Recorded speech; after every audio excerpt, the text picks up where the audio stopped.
হেই everyone, কেমন আছো সবাই? তো সবার মকর সংক্রান্তি কেমন কাটলো অবশ্যই আমাকে কমেন্টে জানিও। আর কে কে পিঠে খেয়েছো সেটাও জানিও। তো আমাদের এই যে দেখো মকর সংক্রান্তিতে এই পিঠেটা হয়েছিল, যেটা আমি আজকে তোমাদের সাথে শেয়ার করছি। একটু লেট হয়ে গেল, বাট আগেও দুটো পিঠের রেসিপি দিয়েছি।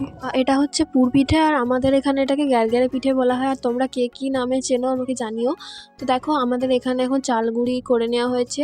তো চালগুড়ির চালগুড়ির ভিডিওটা তো আমি আগের ভিডিওতে দিয়েছি, তোমরা দেখতে পেয়েছো কেমনভাবে চাল থেকে গুঁড়িটা বের করে নিয়েছি। এরপর এখানে যে জল দিয়ে ভালো করে পিঠেটার ডোটা বানিয়ে নিতে হবে, একদম সেম সেই রুটি মাখার মতনই করতে হবে।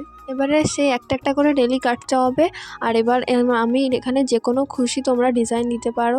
আমরা এখানে একটা ডিজাইন দিয়েছি, তোমাদেরকে দেখাচ্ছি। দেখো এরকমভাবে এখানে আমি নারকেল পুর ইউজ করছি, তোমরা চাইলে এখানে অন্য কিছুও ইউজ করতে পারো। যেমন এই যে দেখো আমরা এখানে একটা একটা করে অনেকগুলো পিঠের শেপ দিয়ে নিয়েছি। আর এরপর আমি যেমনটা তোমাদেরকে মোমো করার সময় দেখিয়েছিলাম যে এটাকে জলের উপর ভাপতে দেওয়া হবে, সেম প্রসেসেই দেখো এই যে আমরা এখন পিঠেটাকে 30 মিনিট মতো ঢাকা দিয়ে রাখবো। তারপর 30 মিনিট পর আমরা এটাকে ঢাকা খুলে হালকা জল দিয়ে নামিয়ে নিলে পিঠেটা একদম রেডি হয়ে যাবে। আর যেমনটা তোমরা এখানে দেখতে পাচ্ছ, আমি পুরো প্রসেসটাই তোমাদেরকে বোঝানোর চেষ্টা করলাম, জানি না কতটা পেরেছি।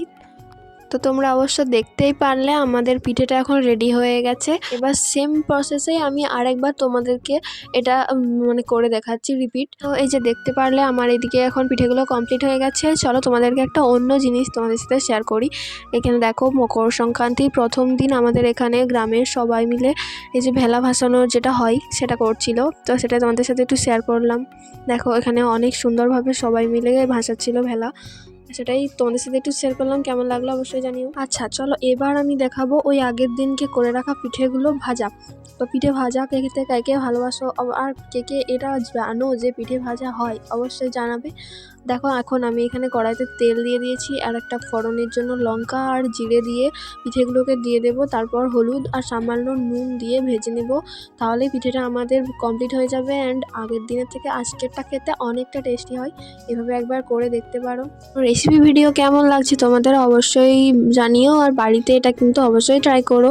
চলো আজকের মতো টাটা।